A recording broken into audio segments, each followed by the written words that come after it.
garant de l'indépendance, de l'unité nationale et de l'intégrité territoriale, je réitère mon engagement constitutionnel de défendre la patrie jusqu'au sacrifice suprême. Retirons notre confiance. Ça pouvait calmer les esprits. Mais ici, ça se passe, au lieu de condamner, vous dites non, ils ont bien parlé. Hein? Vous dites qu'ils ont bien parlé, celui qui dénonce ça doit être sanctionné. Vraiment, nous sommes sérieux. IDPS viva! IDPS viva! Ce soir encore, je m'adresse à vous, les membres de l'Union pour la démocratie et le progrès social. Mettons-nous debout. Mettez-vous debout tel que vous êtes là. Veuillez vous tenir debout. Tous les membres du parti.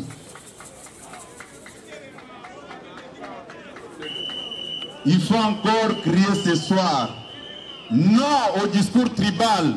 Non au discours tribal. Non au tribalisme. Non au tribalisme. Non au tribalisme. Non au tribalisme. Oui à l'unité du pays. Oui à l'unité du pays. Oui à la cohésion nationale. Oui à la cohésion nationale. Oui à l'unité du pays. Oui à l'unité du pays. Oui à la cohésion nationale. Oui à la cohésion nationale. C'est ce que nous voulons parmi nous les Congolais. Et tenir les mêmes discours comme nous les faisons ici. IDPS viva! Veuillez vous asseoir les amis.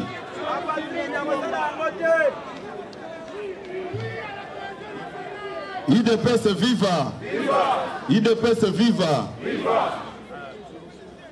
Nakoyebi Sabine Lokomoko avant aussi de ça. Awa boyebi que le 13 juin eza date ya anniversaire ya tata mokonzi ya ekolo.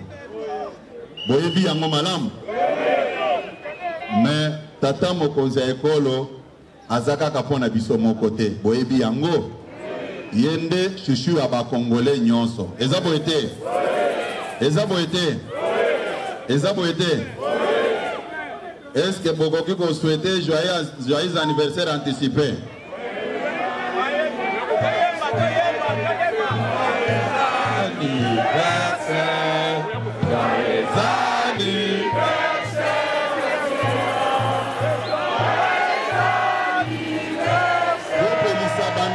Téléphone na bino. Bopelisa ba minda ya téléphone na bino bo souhaiter mokonzi ya mboka joyeux anniversaire.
Merci beaucoup. Bovanda na bino bana Fachi Beton. Bobete la Fachi Beton maboko makasi.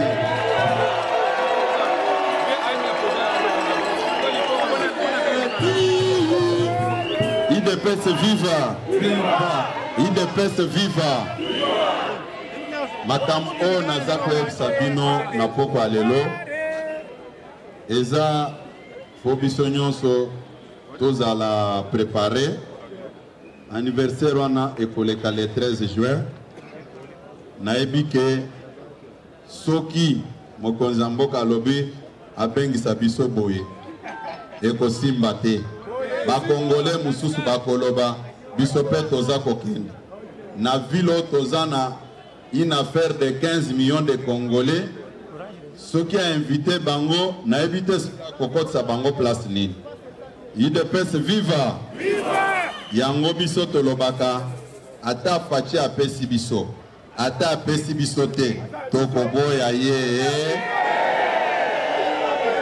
Ata lobik ata bazue kuna na oya biso tovandi kaka wana limete tokoboya kaya ta mukolo moko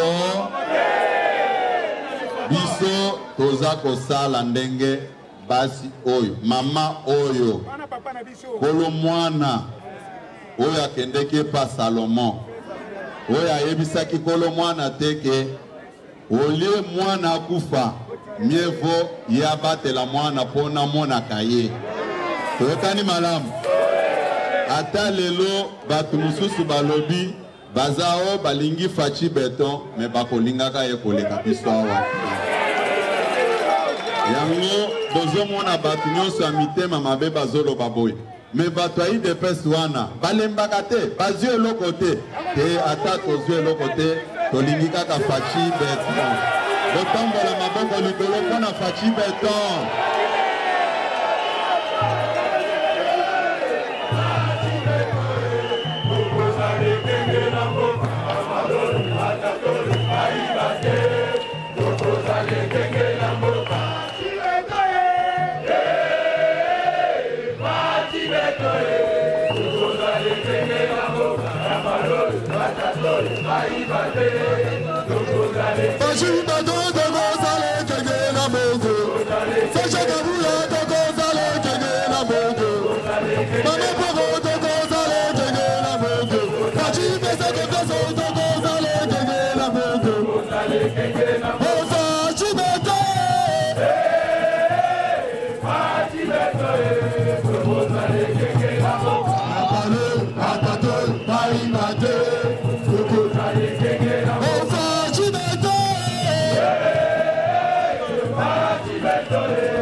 IDPS viva.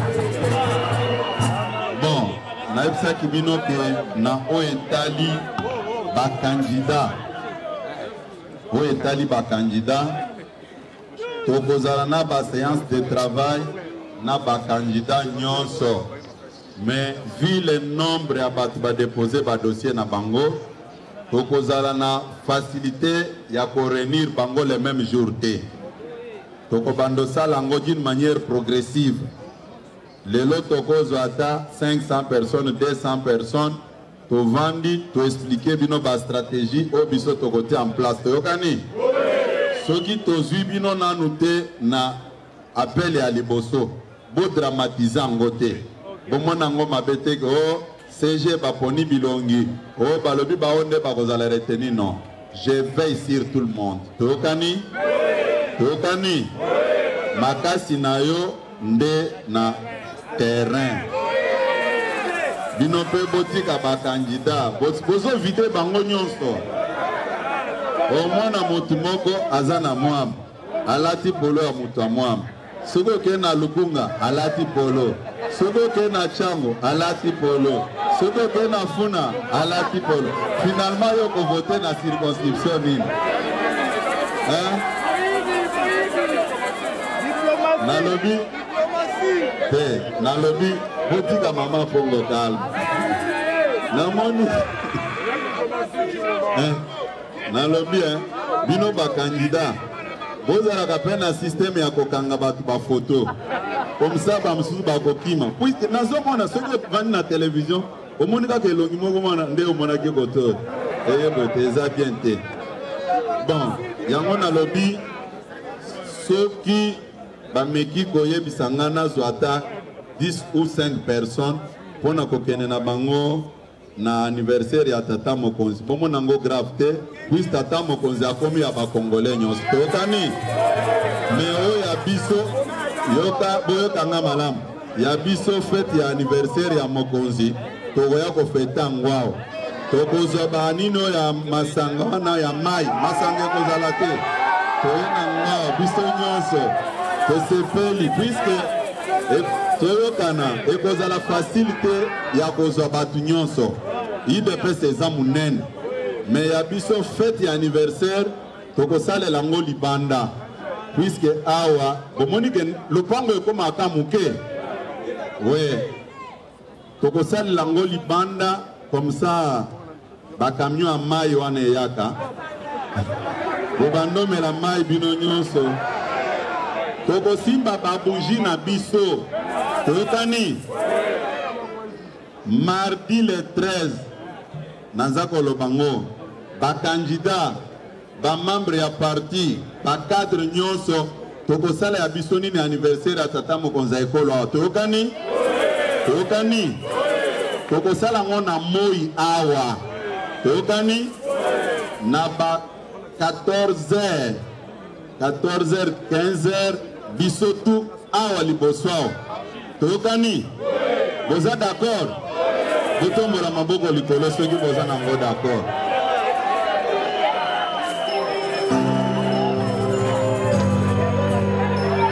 bozoyoka makambo kuna ekobeba awa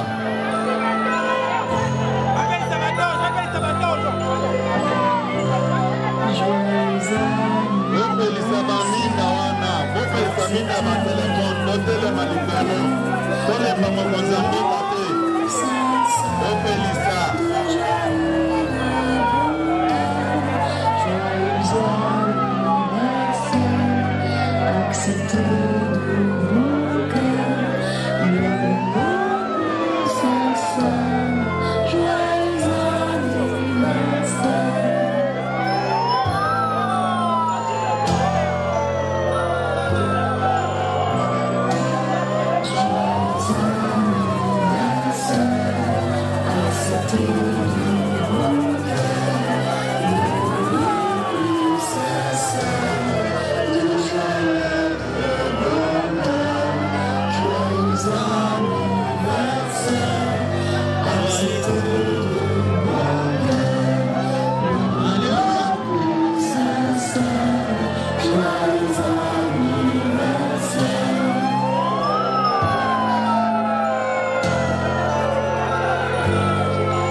tokosukisa na eloko na ebisaki bino nalobaki boye lelo bandeko ya parti bajeune oyo baza koevolue na kati ya Fort du Progrès nasi na yebisi bino ke IDPS azalaka na siège na boulevard te toyokani biso tokopermettre te un groupe de Kuluna ou bien de Chege va se déguiser comme Fort du Progrès. Tokani? Naebsa Kibino, Banda, mercredi. Membre Nyon Soaï de PES a kende pour se faire enregistrer na Céline. Tokani? Soki Bakangio na boulevard. Pour le bate koza Fort du Progrès à IDPS. Puisque Toyebi Malamuke. Bakuluna, Bachege, Bakomipe Kosala, Baventir na Bango Bongo. Tokani, Naza ko Silisa, Napoko Alelo Pona ko Ebisa Binoboy.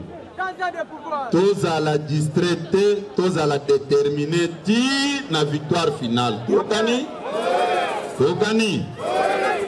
Soki Zambe Alingi, mukolo ya mercredi après anniversaire ya tata mokonzi ya ekolo. Non, anniversaire eza mardi. Mais nga nazoloba pona mukolo ya mercredi. Mercredi soki nzambe alingi na ko se déplacer lisusu nakende na réunion na biso ya International Socialiste pour la zone Afrique. Naibisaka bino ke nazalaka eli kuna comme vice-président pour la zone Afrique. Tokutana na mboka Niger. Soki nzambe alingi. Oui, je suis chrétien. Tout ce que nous faisons, il faut ezala confier na maboko nzambe. Yende mutu aveyakasir batu na ye. Oui, nakokende mercredi pona kozonga soki nzambe alingi le dimanche. Toyokani di reste nzambe apambola bino kozonga bino.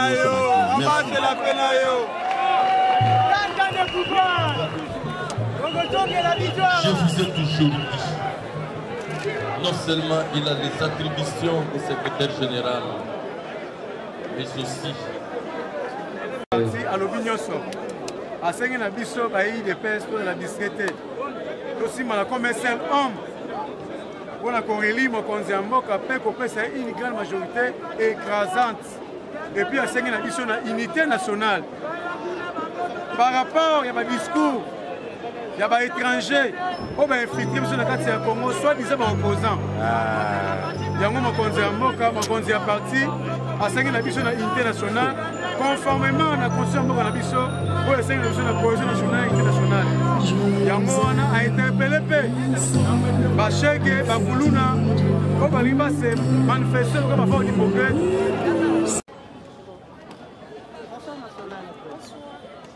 Kasi mwa maloba muke na matine ya lelo na yote so na lelo wa kubalisa na maloba ya muke o toko bakisa na matine ya lelo oyo le secrétaire général ya parti de presse keza yake a répondre na monsieur Fayulu Madidi oyo ake kofunda ye na libanda ya mboka ke basuspendre ye ou bien basanctionner ye a répondre ye ke il fallait qu'il y ait des suspendre, des défendre la vérité, ou bien suspendre Oyo, Azapona Luta. Il faut y avoir des solo dans le cadre de la Mukambiaba. Et puis il y a mis Balé à Sina Courbette, où était le tribalisme dans Boka de Sina Kuboya Yako. Parce qu'il n'a pas Oyo, Kolo, de Kobaya ensemble, il y a Moïse Katumbi, il faut bailler Bakoye Kolokosenga dans le peuple, pardon. Na oyo ba convoqué comme tribalisme na mboka atelemisi bikolo awa ekeseni oyo bazokamba ide pesi oyo alandie aza mutu ya S oyo alandie aza mutu ya ba Congo mususu aza mutu espace ya bantu mais tribalisme tozomona côté il fallait qu'il balobaki chef de l'état azokamba mboka pona batu nyonso eno pona baluba yango nde toyokotelemela aba tribalisme toboyi tribalisme tolobi ete Moïse Katumbi na batu na ye bayekola kosangisa batu lokola bayeki na mission bakabola Congo biteni bayeba na kokatisa esprit ya tribalisme lelo biso totelemi lokola parti présidentiel oyo mwana mboka kokiseka buya azokamba tolobi aba tribalisme toboyi yango nde maloba oyo toyekozwa na suka ya poko ya lelo po toloba ke toboyi tribalisme na mboka Congo. Kasi mpona mililo ya mpona makambo etali makolo moni sensibilisation eza mwa makasi eza toza na mwa kobanga te tozobanga te biso toza bien placé ya kokenda na baélection omoni la fois passé na élection ya 2018 bandeko na biso yaeli mosusu bakotaki na distraction bokende kosangole te tokokende élection te na machine te biso idps tolobaki ke avec la machine ou pas tokokende élection na ntango biso tokomi na vérité des urnes ndeko alobi nga na leki yo leki osalaki campagne wapi bato naye basangolaki wapi ifolaki yebisa bato ke nga na boyaki élection wana mpo ezalaki na machine ezalaki ya moyibi mais na veille ya élection ye azokende koyebisa bato ke bakende kosangole na bapapier ntango bakomi bamoni échec na bango bayekoloba bayibaki biso élection yango biso toboyi oyo aboyi kokende na biso avanti oyo aza mpona kokende na maponami alandi biso moko tozose prépare mpona maponami toboyi tolekisa dele ya constitution ya mboka yango toza prêt mpona maponami ya mboka na biso mpona koakompagne mokonzi ya mboka nsima mpona maponami ya 2023.